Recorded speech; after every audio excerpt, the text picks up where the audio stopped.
পয়সা নেই, তাড়াতাড়ি পয়সা নেবে হয়তো বললো, সাইকেল বিক্রি ঠাকুর দেয়নি, ঠাকুর মশাই দিয়েছে বড় খাচ্ছে তবে তো দেবে।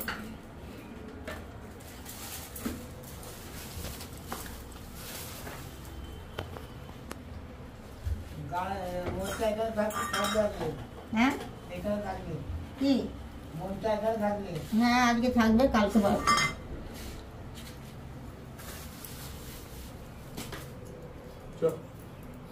বোর্ডটি ওই পয়সাগুলো সব বার করা হচ্ছে, বাউনের দিয়ে দে।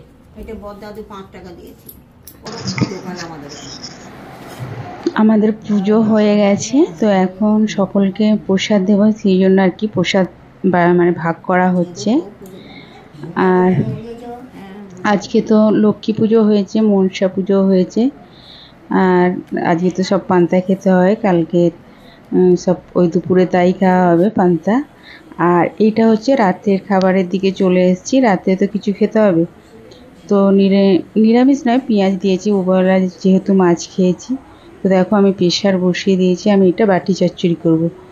আর এখানে আমি আলু, পেঁয়াজ আর কাঁচা লঙ্কা দিয়ে মানে কুচিয়ে রেখেছি, আমি দিয়ে দেবো। হলুদ, নুন আর কাঁচা তেল দিয়ে আর আমি চাপা দিয়ে দেবো। এটা বেশ খেতেও সুন্দর লাগে, আর এটা শর্টকাটও হয়ে খুব তাড়াতাড়িও হয়ে যায়। আর এদিকে তারপর আমি ময়দা মেখে নেবো, কেননা যেহেতু লুচি হবে। আর পুজো দেওয়া হয়েছিল, পুজোর যে পায়েসের চাল দেওয়া হয়, সে পায়েসের চালটা পায়েস করে নিয়েছি। তো পায়েসটাও আছে, আর ওই জন্যই তরকারিটা আর রিচ করলাম না। আর আজকে যেহেতু বুধবার আর কালকে বৃহস্পতিবার, শুক্রবারে আবার নিরামিষ, সেই শুক্রবারও আবার যেহেতু হবে। তো দেখো আমি এবার চাপা দিয়ে দেবো। আর এখানে আমি ময়দাটাও মাখা হয়ে গেছে। আর কি বলতো, এক হাতে ক্যামেরা আর ময়দা মানে ঠিক মাখাটা তোমাদের দেখাতে পারলাম না। তো যাই হোক, মাখাটা শেষে যা একটু আধটু দেখিয়েছি, তোমরা একটু দেখে নিও কষ্ট করে।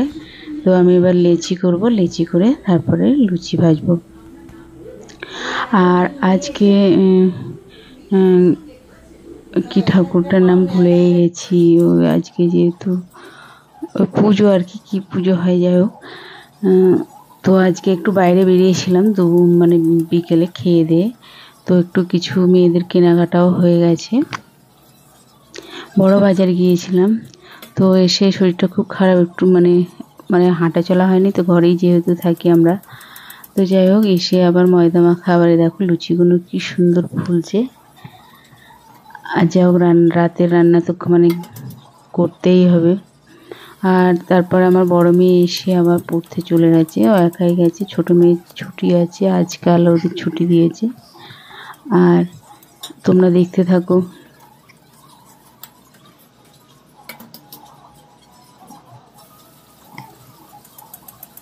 আর লুচিগুলো বেশ সুন্দর ফুলছে। আগে কিন্তু আমি লুচিগুলো ঠিক মানে আমি যখন ভাজতাম ফুলতো না, আমি তখন জানতাম না, তো মানে তেল খুব গরম হলে তারপরে দিতে হয়। আমি কিন্তু লুচি আগে বেলতেও পারতাম, লুচি, রুটি, পরোটা আগে বেলতেও পারতাম না। তো যাই হোক, পরিস্থিতির চাপে সবাই সব কিছুই শিখে যায়, আমিও শিখে গেছি। পরোটা করা, রুটি গোল করতে পারতাম না, পরোটার যে শেপ সেটা দিতে পারতাম না। তো কেমন লাগতো, নিজে না পারলে সেই কাজটা খুব কঠিন লাগতো।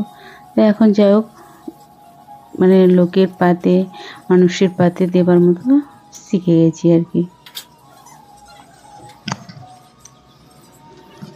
তো চলো, আমাদের এই আজকের খাবার।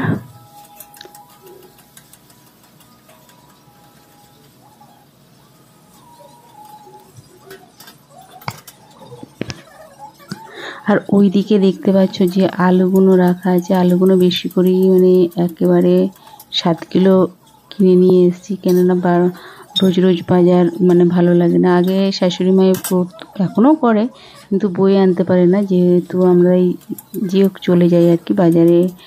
আলু কাছে মানে যার থেকে আলু নেয় ওনার কাছেই মানে মেপে রেখে দেয়, আমরা গিয়ে নিয়ে চলে আসি। তো সেই জন্য আলুগুলো ওখানে ঢালা আছে, কেন যেহেতু অনেক আলু খারাপ হয়ে যাবে, যা গরম। তো চলো বন্ধুরা, গুড নাইট।